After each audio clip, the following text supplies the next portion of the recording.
পুঠিয়ায় টিসিবির card নিয়ে বিএনপির দুই গ্রুপের সংঘর্ষ, মেম্বার সহ আহত ৩, এলাকায় উত্তেজনা।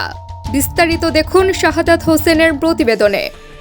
রাজশাহীর পুঠিয়ায় টিসিবির কার্ড বিতরণকে কেন্দ্র করে বিএনপির দুই গ্রুপের মধ্যে তুমুল সংঘর্ষের ঘটনা ঘটেছে। এতে বানেশ্বর ইউনিয়নের ৫ নং ওয়ার্ডের ইউপি সদস্য রফিকুল ইসলাম সহ ৩ জন গুরুতর আহত হয়েছেন। সংঘর্ষের জেরে ঢাকা রাজশাহী মহাসড়ক ১ ঘণ্টা বন্ধ ছিল। এলাকায় চরম উত্তেজনা ছড়িয়ে পড়ে। আজ রোববার দুপুর ১২টার দিকে রাজশাহীর পুঠিয়ার বিড়ালদহ মাজার সংলগ্ন এলাকায় এ সংঘর্ষের ঘটনা ঘটে। পরিস্থিতি নিয়ন্ত্রণে আনতে অতিরিক্ত আইন শৃঙ্খলা বাহিনী মোতায়েন করা হয়েছে। প্রত্যক্ষদর্শীরা জানান, বিএনপির দুই গ্রুপের আধিপত্য বিস্তারকে কেন্দ্র করে এ সংঘর্ষ বাধে। মিঠন, আহসান, আলামিন, এরা শিমুল গ্রুপ, মানে শিমুল যিনি মানে ভোটের জন্য করছে আর কি, পুঠিয়া দুর্গাপুর থেকে ওনার নির্দেশে মারছে। শিমুর ওর ভাই বাবু, এরা রানিং এমপি রানিং মেম্বার, তার গায়ে কি করে হাত দিতে পারে এরা যে এই দুদিন পরে যে আমাদের গায়ে হাত দেবে তার কি গ্যারান্টি? দলের লোক আমরা কেন মারামারি করছি? আমার বলছে যে আমার সমস্যা হচ্ছে টিসিবির কার্ড নিয়ে, টিসিবির কার্ড নিয়ে সমস্যা আমরা বসে ফাইসলা করবো। তা বলছে না, বসে ফাইসলা করে দেবেন। আমি সাবেক উপজেলা চেয়ারম্যানে ফোন দিচ্ছি, জুম্মা চাচা, যে চাচা আপনার গাড়ি নিয়েছেন, এই গাড়ি তো আপনার খুলে দেবো, আমি এগুলা কন্ট্রোল করতে পারছি না। এই ফোন কাটাও শেষ, রাস্তা ঘুরে দেখছি একদম ওই জায়গা মাইরি আর ঘিলু ভাই কোনো শেষ। ইউপি সদস্য রফিকুল ইসলাম, আনোয়ারুল ইসলাম জুম্মার অনুসারী আর যুবদল কর্মী মিঠুন ইসফাখারুল হক শিমুলের সমর্থক। টিসিবির কার্ড বিতরণ নিয়ে তাদের মধ্যে শুরুতে তর্কাতর্কি হয়, যা দ্রুত সংঘর্ষে রূপ নেয়।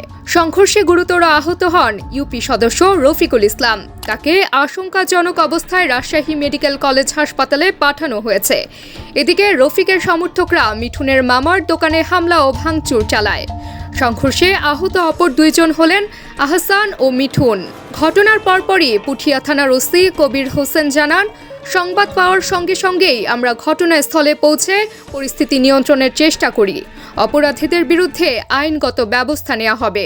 এ বিষয়ে প্রণব কুমার, অতিরিক্ত দায়িত্বপ্রাপ্ত পুঠিয়া সার্কেল বলেন, বিএনপির দুটি গ্রুপের আধিপত্য বিস্তারকে কেন্দ্র করে এই সংঘর্ষ হয়েছে। বর্তমানে পরিস্থিতি নিয়ন্ত্রণে আনতে পুলিশ ও সেনাবাহিনী মোতায়েন করা হয়েছে। আমরা প্রাথমিকভাবে যেটা জানতে পারছি, আধিপত্য বিস্তারকে কেন্দ্র করে দুই পক্ষ মারামারিতে অংশ নেয়। দুই পক্ষেরই দুজনই রাজশাহী মেডিকেল কলেজে ভর্তি আছে। তবে এই মুহূর্তে পরিবেশ শান্ত আছে, যে কোনো পরিস্থিতি মোকাবেলায় আমরা প্রস্তুত আছি। এই সংঘর্ষের পর পুরো এলাকায় আতঙ্ক বিরাজ করছে। সংঘর্ষের কারণে জনসাধারণের চলাচলে বিঘ্ন ঘটেছে। ব্যবসা বাণিজ্যেও নেতিবাচক প্রভাব পড়েছে। এলাকাবাসী দ্রুত সুষ্ঠু ও ন্যায়সঙ্গত ব্যবস্থা গ্রহণের দাবি জানিয়েছে।